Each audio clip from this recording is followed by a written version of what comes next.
Porque aqui nós morremos para o mundo e para o pecado. Não posso voltar mais a mesma pessoa. É uma confissão pública. Certamente seremos também na semelhança da sua ressurreição. Sabendo isto, sabendo o quê? Que a nossa velha natureza foi crucificada com ele. Por que velha natureza? Porque antes da gente ser cristãos, ter o nosso nome escrito no livro da vida, nós andávamos como a gente queria. Porque o Senhor convenceu a sua igreja de estar aqui novamente nesse domingo. Deus, ela não vem, meu Deus, por causa de mim. Ela não vem, Deus, por causa de nada além do Senhor. A tua igreja está aqui nessa manhã, Senhor, por sua causa. Por causa do Senhor, meu Deus. Porque é o Senhor que essa igreja quer. É do Senhor, meu Deus, que essa igreja vem aprender. Então eu te peço, Senhor, me ajude, Deus, a passar a tua mensagem nesta manhã. Que aconteça um milagre, Deus, do pecador imperfeito ser porta-voz de um Deus perfeito. Deus, eu te peço agora que o Senhor repreenda todo sono, toda insatisfação, Senhor, todo pensamento acelerado, todo pensamento do que vai fazer mais tarde, do que vai fazer amanhã, meu Deus, seja repreendido da mente dessa mulher, da mente deste homem, da mente deste jovem nesta hora. Toda distração, meu Deus, que impede de compreender a sua palavra, também, Deus, seja neutralizada, Senhor, deste lugar. Que a glória do Senhor encha, Deus, este templo. Que o teu Espírito, meu Deus, convença cada pessoa que está aqui, Senhor, inclusive a mim. Que o coração da tua igreja, meu Deus, esteja aberto para compreender, para receber a sua palavra. Que o coração da tua igreja esteja fértil, meu Deus, para que a sua palavra dê fruto nesse coração. E que haja, meu Deus, evidência da sua palavra na vida do teu povo, na vida da tua igreja. Que haja transformação, meu Deus, na vida do teu povo através da tua palavra. Que haja cura, meu Deus, através da tua palavra na vida desta igreja e na vida daqueles que vão ouvir, meu Deus, através do vídeo. Meu Deus, que haja salvação, Senhor, para este povo, que haja salvação para esta igreja, para o povo que vai ouvir a sua palavra. Eu te peço, meu Deus, nesta manhã, que o Senhor me esconda atrás da sua cruz, Senhor, e que o Senhor apareça neste lugar e que a glória do Senhor tome conta deste templo, pelo poder do teu nome. Convence, meu Deus, o teu povo através da sua palavra. Confirma a sua palavra no coração de cada um, Senhor. Em nome do Pai, em nome do Filho, em nome do Espírito Santo, em nome de Jesus, porque esse nome tem poder. Assim diz, meu Deus, a tua palavra, que há poder no teu nome. E no poder do teu nome eu confirmo, meu Deus, essa oração. Amém.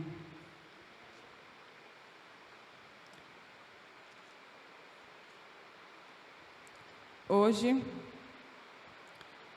nós daremos início a mais uma aula. E o tema da aula de hoje é Cristo, completa solução para o pecado. Nas últimas duas aulas que nós passamos, nos 2 últimos domingos, falamos sobre as consequências que o pecado tem na vida do homem. Os aspectos do pecado, como já foi dito aqui anteriormente. A condenação, que o pecado veio condenar o homem. A escravidão, que o pecado escraviza o homem. E a habitação, que o pecado faz morada no homem. E hoje, você vai ficar sabendo o que Jesus fez com a condenação, o que Jesus faz com a escravidão e o que Jesus fará com a habitação. Amém? E eu quero começar te dizendo que Cristo é a única solução para o pecado. Não existe outro meio, não existe outra pessoa. E também não é por mérito nosso. É por meio de Cristo. Cristo é a única solução para o pecado.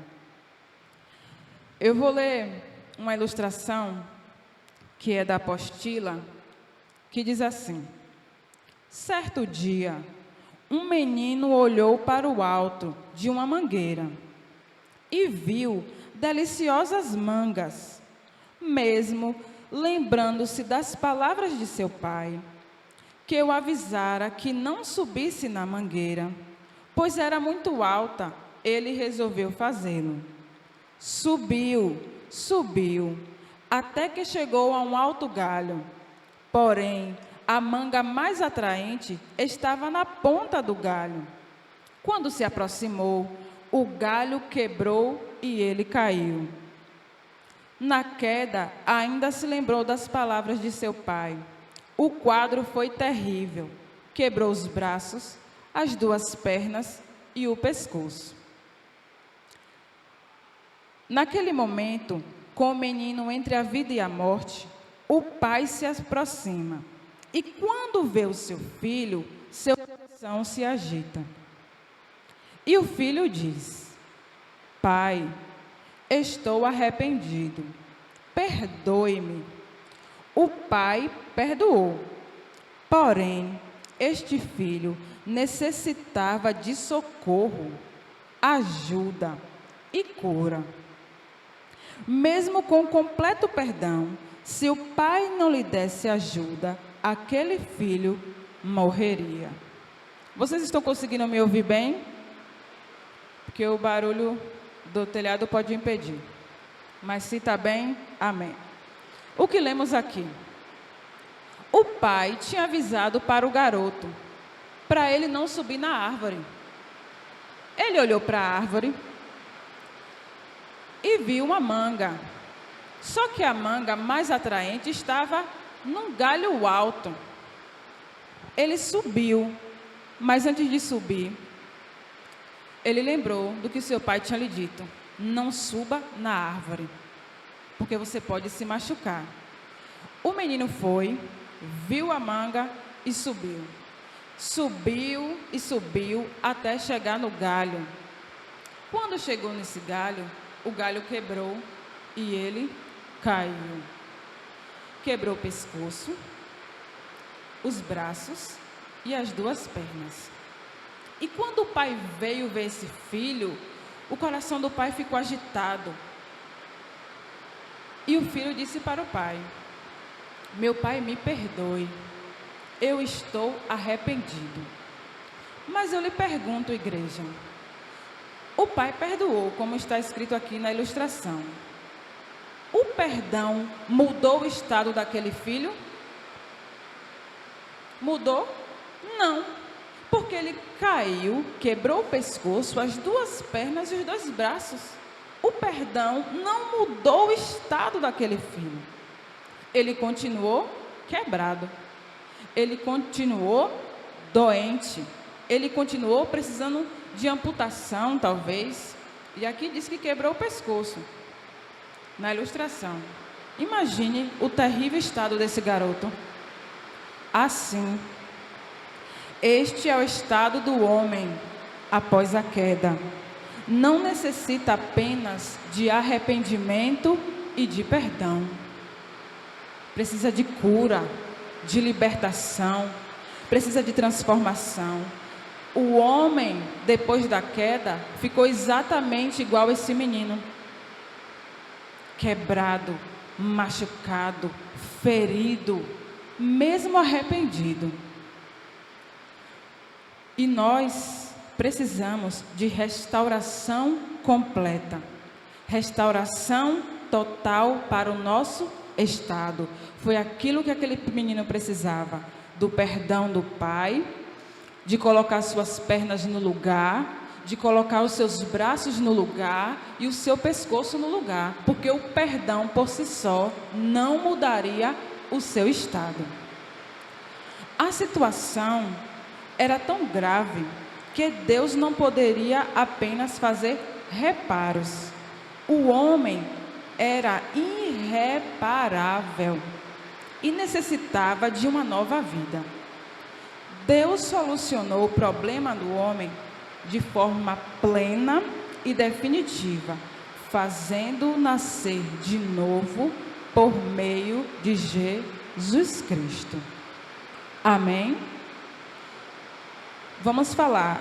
O primeiro aspecto do pecado é a condenação. Você sabe o que Deus fez com a condenação? O que Jesus fez?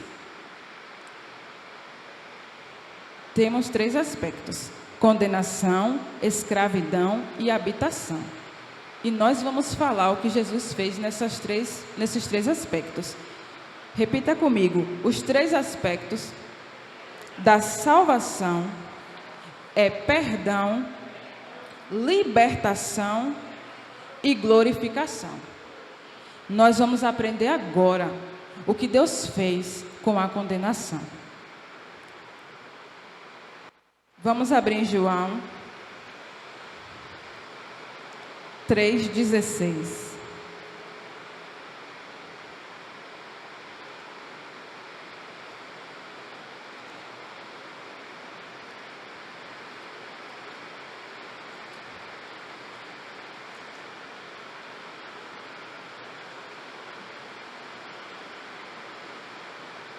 Está escrito assim: porque Deus amou o mundo de tal maneira que deu seu Filho unigênito, para que todo aquele que nele crê não pereça, mas tenha a vida eterna. Como ele resolveu o problema da nossa condenação? Enviando seu Filho Jesus. E a Bíblia diz assim: de tal maneira. E essa tal maneira eu vou traduzir para vocês. Deus enviou o seu Filho, Deus amou o mundo desta maneira. De que maneira? Dando Jesus por nós, para que por ele nós fôssemos perdoados. Para quem nele crê não pereça, mas tenha a vida eterna. Vamos abrir em Atos.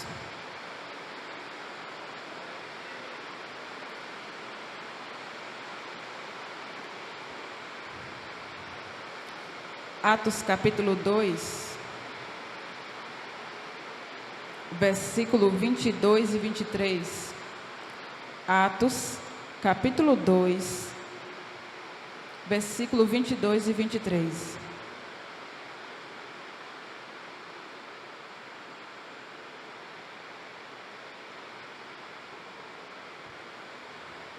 Diz assim a palavra: Israelitas, escutem o que eu vou dizer. Jesus o Nazareno, homem aprovado por Deus diante de vocês com milagres, prodígios e sinais, os quais o próprio Deus realizou entre vocês por meio dele, como vocês sabem. A este, conforme o plano determinado e a presciência de Deus, vocês mataram, crucificando por meio de homens maus. Eu quero te dizer nessa manhã que o Senhor, Deus, sabe de tudo. Ele é onisciente, onipresente e onipotente. E aqui fala sobre a presciência de Deus. É ter conhecimento do futuro. É saber antes. E eu lhe pergunto: Deus preparou ou não preparou Jesus antes da fundação do mundo? Preparou. Deus foi pego de surpresa quando Lúcifer caiu? Não. Deus foi pego de surpresa quando Adão pecou? Não. Ele sabia que eu e você estaria aqui? Sabia. E olha o que está escrito: a este conforme o plano determinado. Que plano é esse? O plano de Jesus morrer na cruz por mim e por você. a este, conforme o plano determinado. Onde foi que Deus fez esse plano? Na eternidade, aonde Ele está, porque Deus é eterno. Então, Ele fez esse plano na eternidade. A este, conforme o plano determinado de Jesus morrer na cruz por mim e por você, e a presciência de Deus. Por que, Priscila? Porque Ele sabe de tudo. Ele sabe o que vai acontecer amanhã, depois, daqui a 10 anos, daqui a 20. Ele sabe de tudo. E Deus, Ele não é pego de surpresa.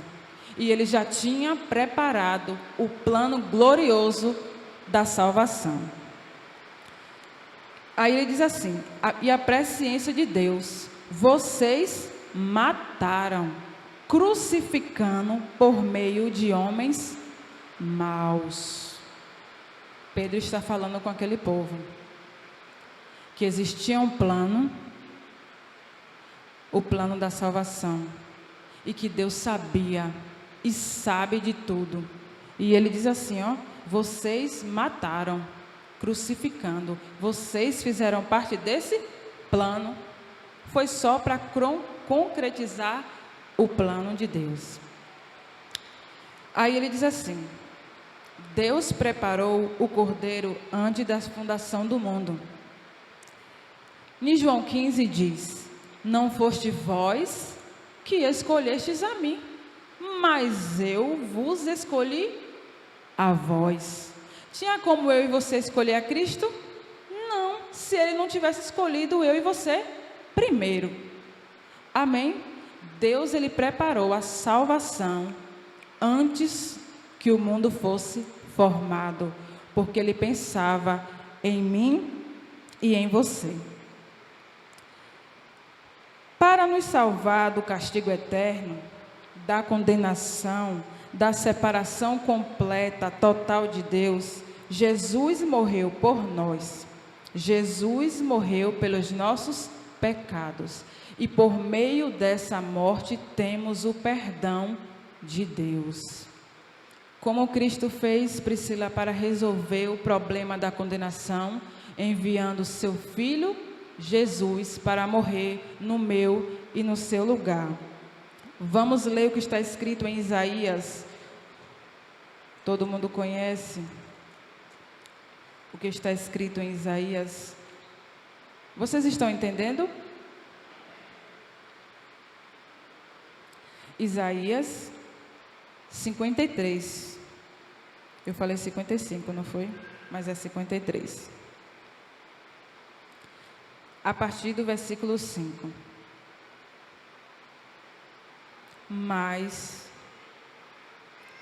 Versículo 5. Mas Ele foi transpassado por causa da nossa transgressão e esmagado por causa das nossas iniquidades, dos nossos pecados, da nossa maldade. O castigo que nos traz a paz estava sobre Ele, e pelas suas feridas fomos sarados. Todos nós andávamos desgarrados como ovelhas, cada um se desviava pelo seu próprio caminho, mas o Senhor fez cair sobre Ele a iniquidade de todos nós. Aqui, Isaías profetizou a crucificação de Cristo, a morte de Cristo por minha causa e por sua causa. E aqui diz que Ele foi traspassado, por causa de quê? Da minha transgressão e da sua. O seu pecado, o meu pecado, foi imputado em Jesus. Ele foi esmagado, moído, deslacerado, cuspido, humilhado, para que eu e você fosse livre, igreja, da condenação. E esse foi o plano de Deus. Deus planejou isso antes da fundação do mundo. E diz assim: o castigo que nos traz a paz estava sobre Ele. Essa paz vai muito além da falta de conflito e muito mais do que tranquilidade interior. Essa paz significa que pelo castigo nós temos harmonia com Deus. É sentir que a vida recebe um novo significado e nos sentimos responsáveis dele, mas também sustentados e inspirados por ele. Essa paz é a reconciliação com Deus. Amém? O castigo que nos traz a paz estava sobre ele. E essa paz não pode ser ausência de conflito. A gente vive ou não vive com conflito? Vive. Vive com peleja, com guerra, com dificuldade. Porque somos humanos e ainda estamos no mundo. Amém? Mas essa paz é a reconciliação minha e sua com Deus por meio de Jesus Cristo. O castigo que nos traz a paz estava sobre ele. O que estava sobre ele? O castigo. E porque o castigo estava sobre ele, ele nos deu a paz. Para que em mim tenha paz. No mundo tereis aflições, mas tenha bom ânimo, porque eu venci o mundo, disse Jesus. Para que quem tenha paz? Nele. Porque no mundo vai ter o quê? Aflição. Mas tenha bom ânimo, tenha certeza, tenha alegria, que Jesus venceu o mundo e nós também venceremos. Amém, igreja? Vamos abrir em Romanos 8, 31 ao 39. Romanos 8, 31 ao 39.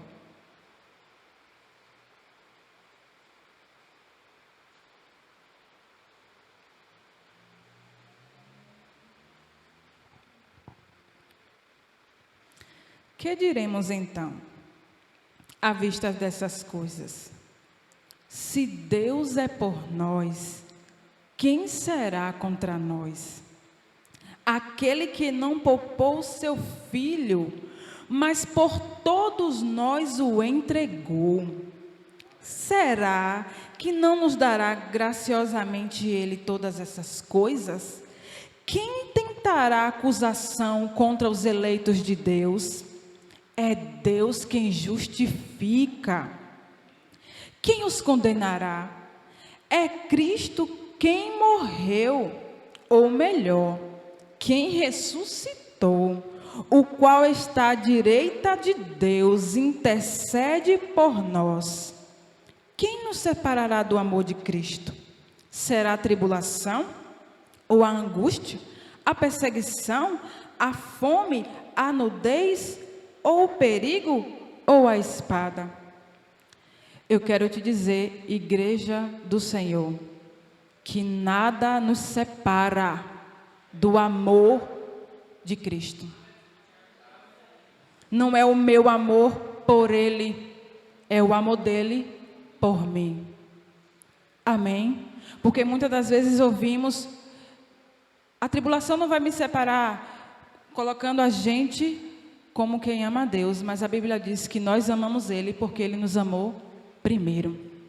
Nós andamos errados, malditos, transgressores, ímpios, mas Ele olhou para nós com olhar de amor e nos deu o seu Filho Jesus.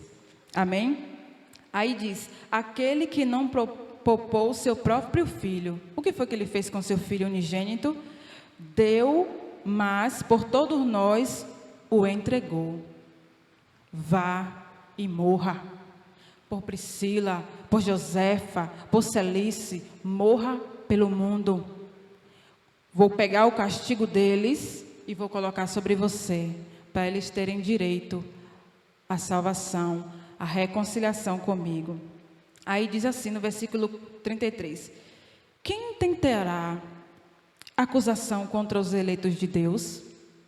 Quem é que pode fazer isso? Se é Deus quem justifica, está escrito aí, é Deus quem justifica. Quem os condenará? Quem é que pode condenar a igreja do Senhor? É Cristo quem morreu.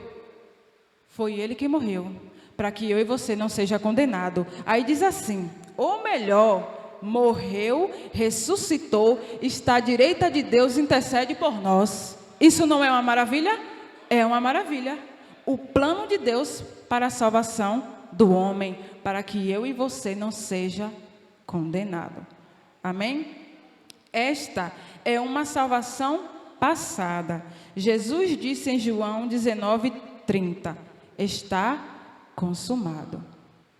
Quando Isaías profetizou, tudo aquilo que nós lemos neste instante, o castigo que nos traz a paz, as nossas iniquidades, os nossos pecados, as enfermidades, pelas suas pisaduras, fomos sarados.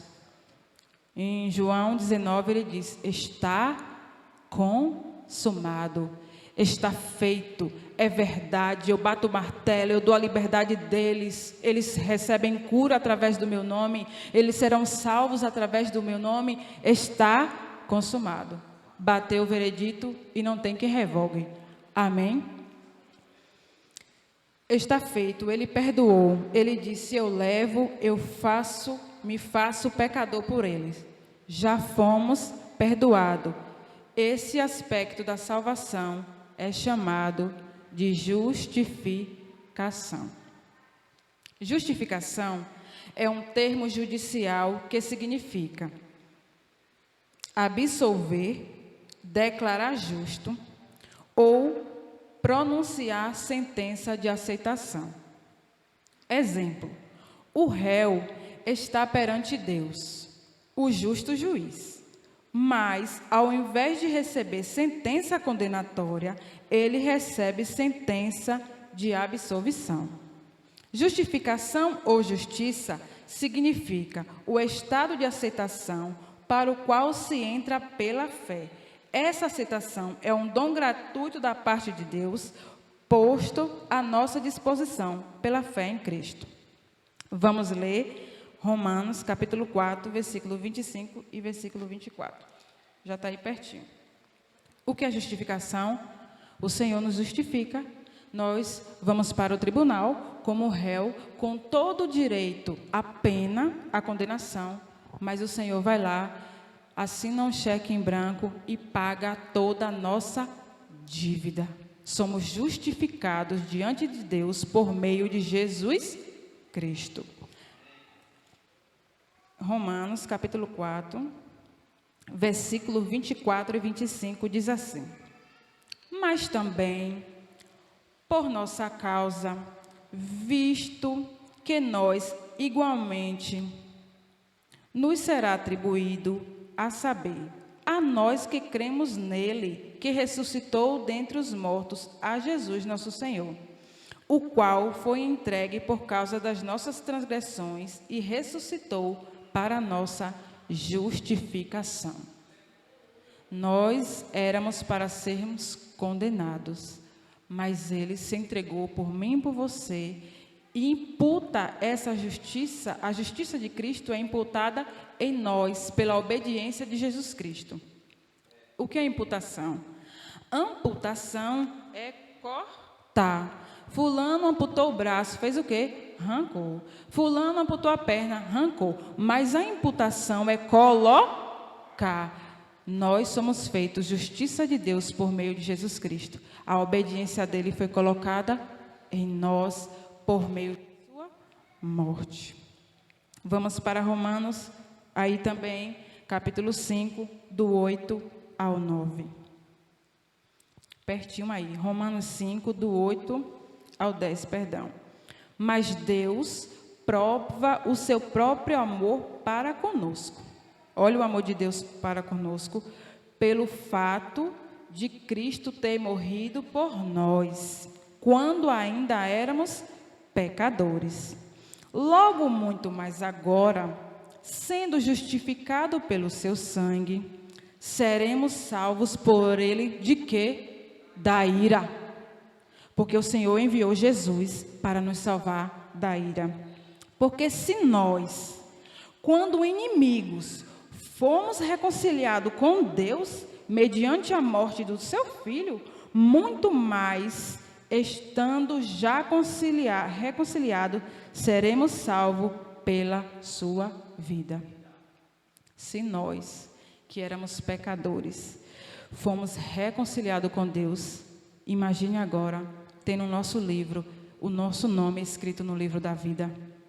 Na vida de Cristo, nós somos justificados pela morte dele na cruz.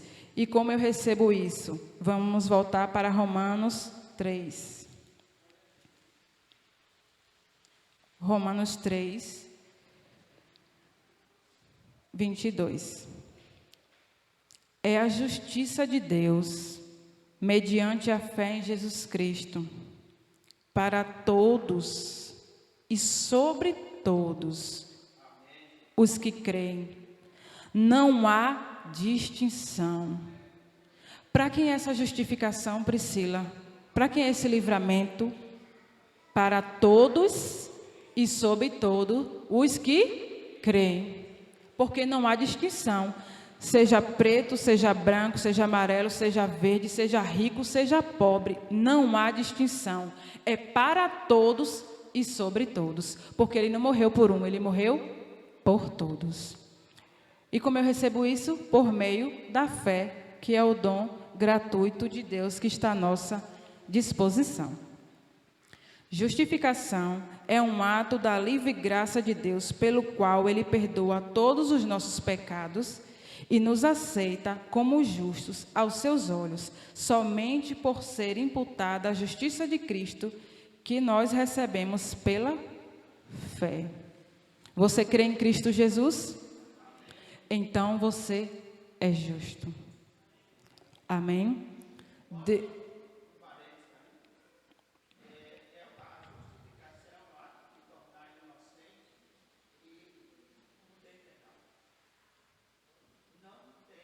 Pecador.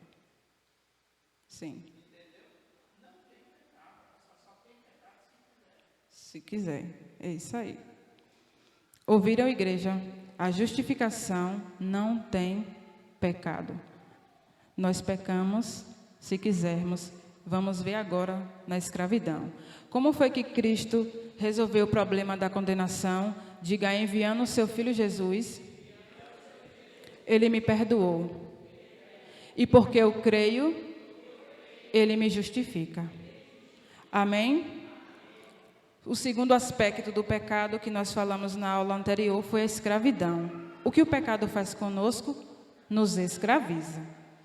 Como Deus fez para nos libertar da escravidão do pecado? Para resolver o problema da nossa escravidão e nossa inutilidade, o que Deus faz? Jesus vive em nós. Somos unidos a Ele e Ele vive em nós. Vamos ver o que Paulo disse em Gálatas. Gálatas capítulo 2.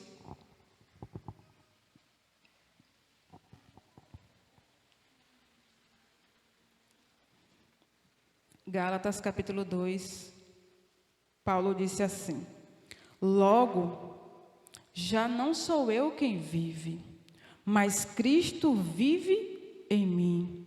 E esse viver que agora tenho na carne, vivo pela fé no Filho de Deus, que me amou e se entregou por mim.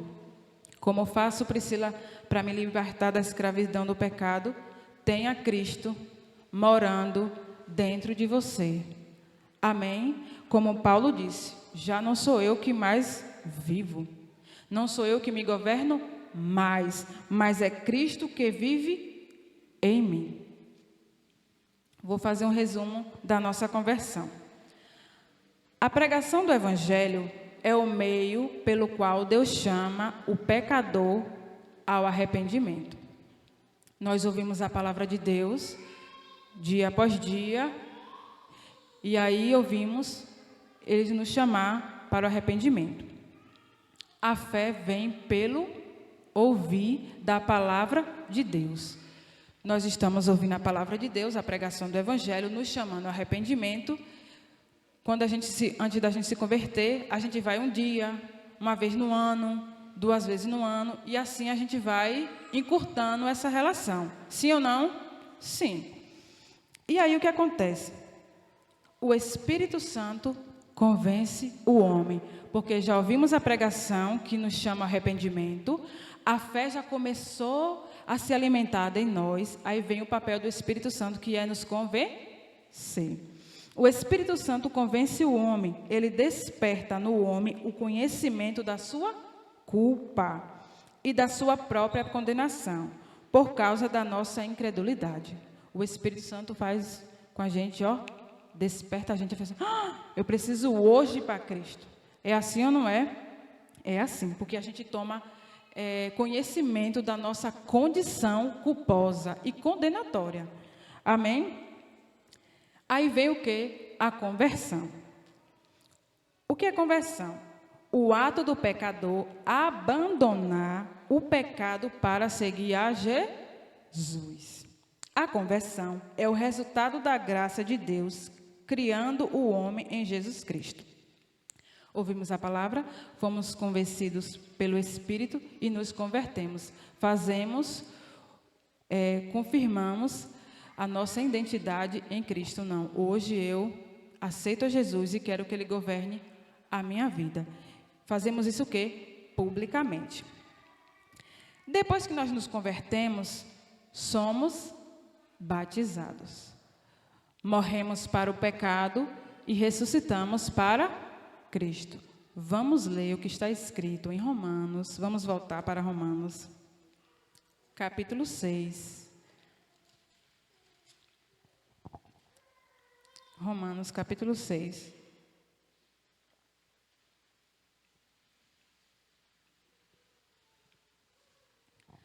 Vamos ver como é que o Senhor faz para nos libertar da escravidão do pecado. Romanos, capítulo 6, a partir do versículo 4. Fomos sepultados com ele na morte pelo batismo, para que, como Cristo foi ressuscitado dentre os mortos pela glória do Pai, assim também nós andemos em novidade de vida. Porque se fomos unidos com ele na semelhança da sua morte, certamente o seremos também na semelhança da sua ressurreição. Sabendo isto, que a velha natureza foi crucificada com ele, para que o corpo do pecado seja destruído e não sejamos mais escravos do pecado. Pois quem morreu está justificado do pecado. Ora, se já morremos com Cristo, cremos que também viveremos com ele, sabendo que, havendo Cristo ressuscitado dentre os mortos, já não morre. A morte já não tem domínio sobre ele. Pois, quanto a ter morrido de uma vez, para sempre morreu o pecado. Mas, quanto a viver, vive para Deus.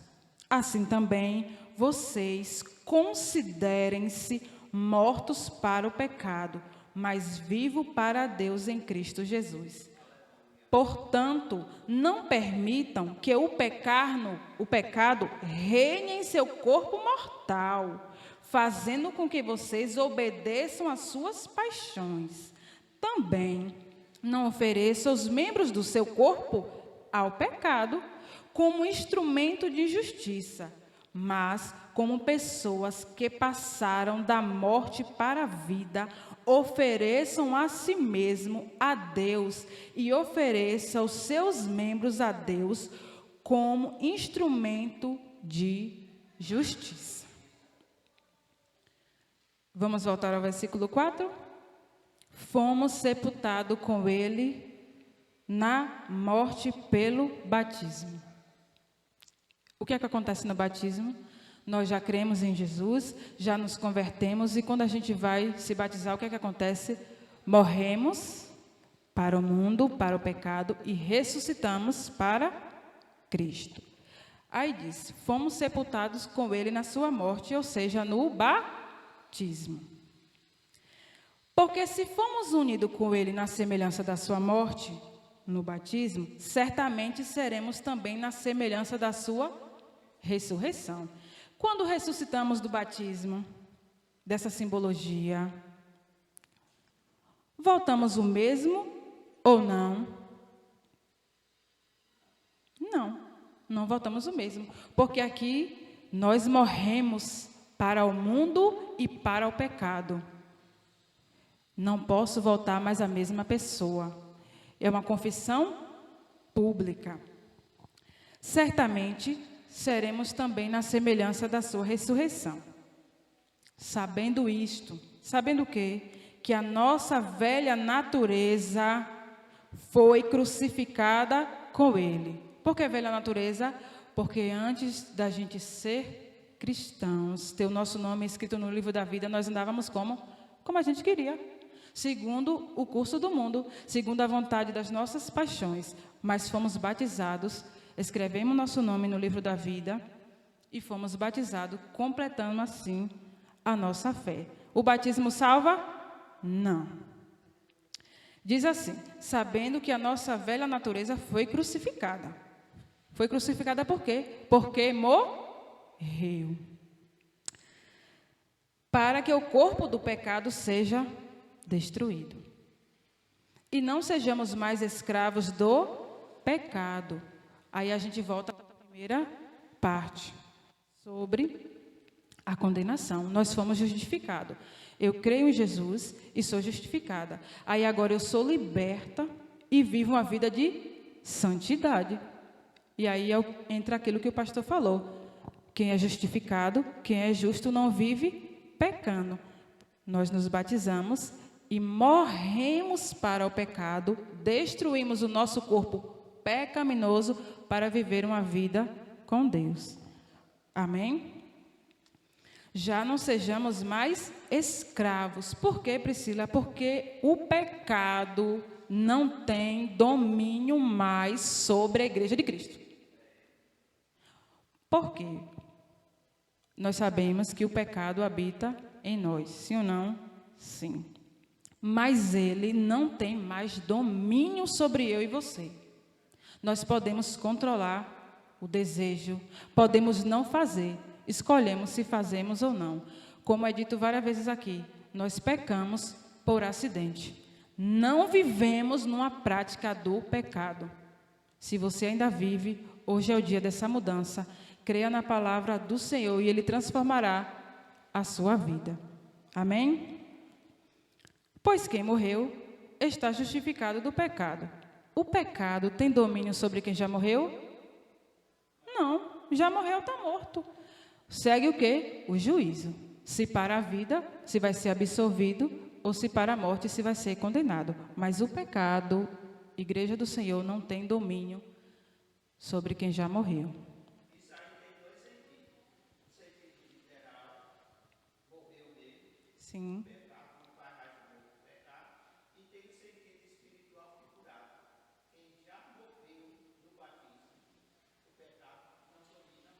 Exatamente. Quem já morreu no batismo, o pecado não tem mais domínio sobre ele. Sabemos que, havendo Cristo ressuscitado dentre os mortos, já não morre. A morte já não tem domínio sobre ele. Pois quanto a ter morrido de uma vez, para sempre morreu o pecado. Mas quanto a viver, vive para Deus. Aí ele diz assim, assim também vocês considerem-se mortos para o pecado, mas vivo para quem? Para Deus, por meio de quem? De Jesus. Aí entra aquilo que o pastor disse. Portanto, Igreja do Senhor, não permita que o pecado reine em seu corpo mortal, fazendo com que vocês obedeçam às suas paixões, os seus desejos, o desejo da carne, a concupiscência. Não permitam, porque vocês já morreram para o mundo e já ressuscitou para Cristo. Não permita que o pecado reine, tenha domínio sobre você, fazendo com que vocês obedeçam a ele. Também não ofereça os membros do corpo ao pecado, a sua boca, os seus olhos, os seus ouvidos, as suas mãos, o seu coração, Não permitam, não ofereça os membros do corpo ao pecado como instrumento de justiça, mas como pessoas que passaram da morte para a vida, ofereçam a si mesmo a Deus e ofereçam os seus membros a Deus como um instrumento de justiça. Não ofereça, não permita que os seus membros seja instrumento do pecado, mas como você vive para Deus, que os seus membros seja instrumento para a glória de Deus, porque você ressuscitou para Ele. Isso é uma vida de quê? De santidade. É viver em santidade, como diz no versículo 4. Assim também nós andemos em novidade de vida. Quando somos livres do pecado, da escravidão do pecado, acontece no presente, através da santificação. Orando, buscando ao Senhor, se separando completamente do pecado. O que é santificação? A santidade se trata da separação e da renúncia daquilo que é considerado impuro, mau e profano. A parte da dedicação a uma vida de devoção e consagração total a Deus. Separação do pecado e consagração, devoção total a Deus. Vamos ler em Gálatas 5:1.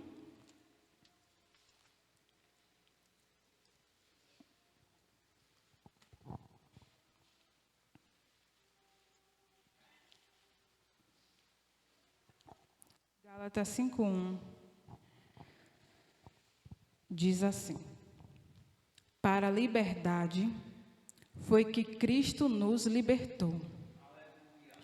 Por isso, permaneçam firmes e não se submeta de novo ao jugo da escravidão. Nós somos livres do pecado. Cristo nos chamou à liberdade. E aqui está escrito: permaneça o quê? Firme. Permaneçam intactos e não se submetam de novo a ser escravo. Amém, igreja? Cristo morreu para nos libertar. Então, permaneça firme nessa liberdade. Somos libertados do poder do pecado cada dia. Esse aspecto é chamado de santificação. Como Cristo resolve, porque é no presente, através da santificação. Nós somos santificados dia após dia. Largamos o pecado, morremos para ele e ressuscitamos para Cristo. Então, o que eu faço, o que você faz, tem que ser para a glória de Deus. Quer comais, quer bebais, faça tudo para a glória de Deus. Por quê? Porque morremos para o pecado. E quando nós somos pecadores ímpios, fazemos o quê? Tudo para a glória do pecado e fazemos com muito prazer. Amém? Pode falar. Hoje a nossa situação de vida e a situação de vida inicial de qualquer pessoa não consiste simplesmente em ser perdoado, mas perdoar e abandonar. Ou seja, o Senhor me perdoa. Entretanto, eu tenho uma outra opção, que é abandonar. Isso é um ato de justificação e santificação. Amém. Vamos para o terceiro aspecto do pecado, que é a habitação. Nós também falamos na aula passada que o pecado reside, mora em nós. O que Deus fará um dia para nos libertar da presença do pecado? Você sabe? Para colocar o fim à presença do pecado em nós, para colocar no fim com a habitação do pecado, com a sua morada em nós, um dia seremos glorificados. Juntamente com Cristo, ressuscitaremos e receberemos novos corpos sem pecado. Amém? Vamos abrir em primeira carta aos Coríntios 15, do 51 ao 57.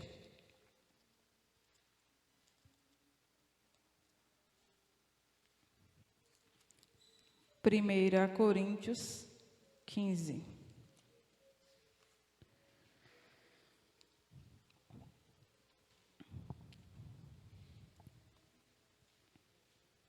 Diz assim: eis que vou revelar um mistério.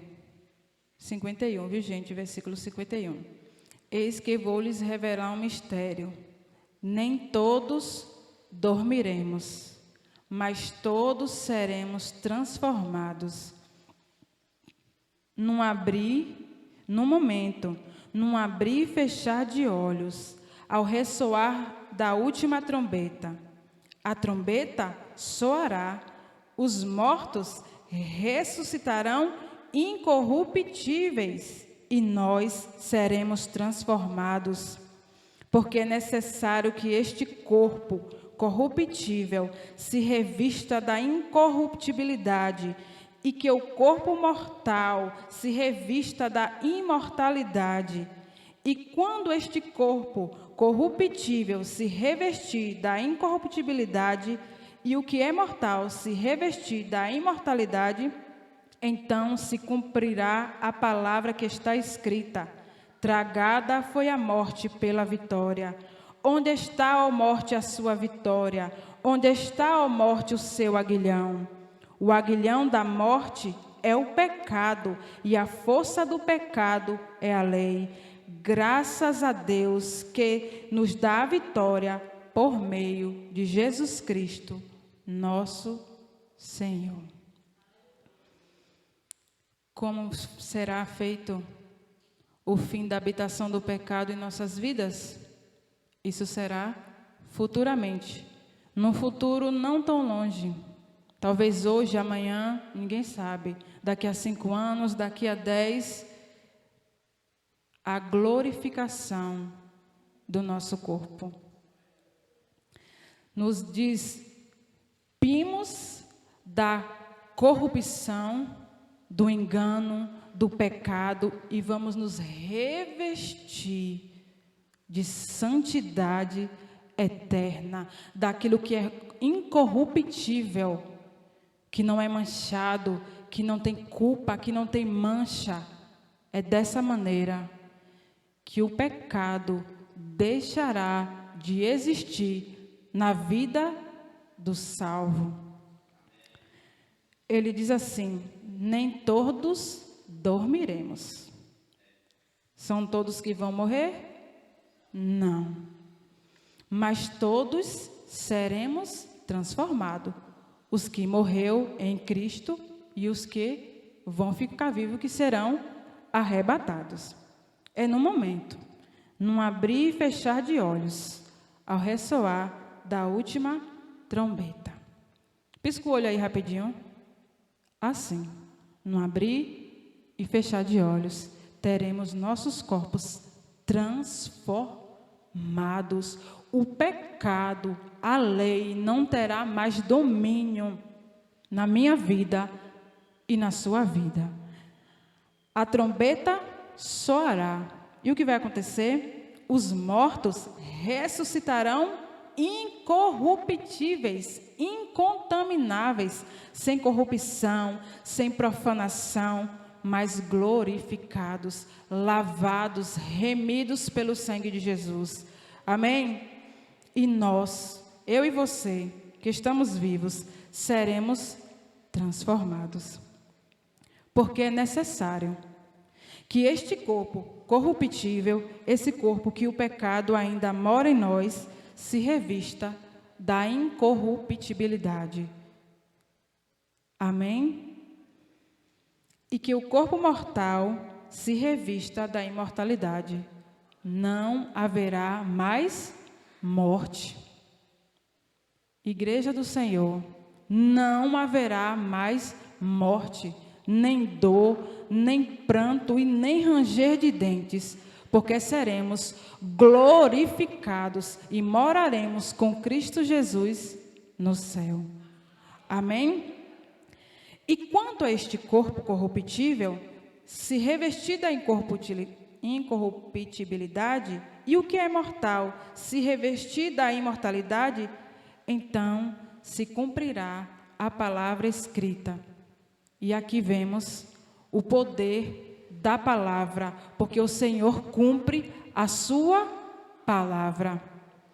Tragada foi a morte pela vitória. Passaremos, não morreremos mais, porque teremos o nosso corpo glorificado. O pecado não terá mais domínio. Nós não teremos mais aquela luta do pecado cogita, da carne cogitar contra o espírito e do espírito cogitar contra a carne. Não teremos mais essa guerra. Onde está a morte, a sua vitória? Cadê? Onde está a morte, o seu aguilhão? O aguilhão da morte é o pecado. E a força do pecado é a lei. Graças a Deus que nos dá a vitória por meio de nosso Senhor Jesus Cristo. É por meio de quem que seremos glorificados? Por meio de Jesus Cristo. Vamos ler também, voltamos para Romanos, capítulo 8. Romanos, capítulo 8, agora a partir do versículo 22 e 23. Romanos 8, 22 e 23. Porque sabemos que toda a criação geme, a um só tempo geme, e suporta angústias até agora. E não somente ela, mas também nós que temos as primícias do Espírito, igualmente gememos em nosso íntimo, aguardando a adoção de filhos, a redenção do nosso corpo. O que é que está acontecendo com a natureza? Ela está tendo dores, ela está gemendo. É o mar, é o ar, é a vegetação, é os animais. O que é que está acontecendo? O cumprimento da palavra de Deus. Porque sabemos que toda a criação geme, vegetais, plantação, animais, o mar, tudo que está na terra que foi criado por Deus. A um só tempo geme e suporta angústia até o quê? Agora. Aí diz assim, e não somente ela, não é só a natureza, mas também nós, eu e você, que temos as primícias do Espírito Santo, igualmente gememos em nosso íntimo, aguardando o quê? A adoção de filhos e a redenção do nosso corpo. O que é que a igreja está esperando? O arrebatamento. O que é que a igreja está esperando? Ter o seu corpo glorificado. E enquanto isso, nós padecemos, gememos de dor, juntamente com a natureza. Amém? Essa é a nossa esperança futura.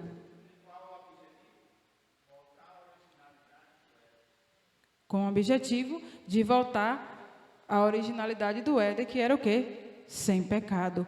Comunhão completa com Deus. Amém? Essa é uma salvação futura. Ocorrerá quando Jesus voltar. Este aspecto da salvação é chamado de glorificação. Vamos ler Filipenses 3, 20 ao 21. Filipenses 3,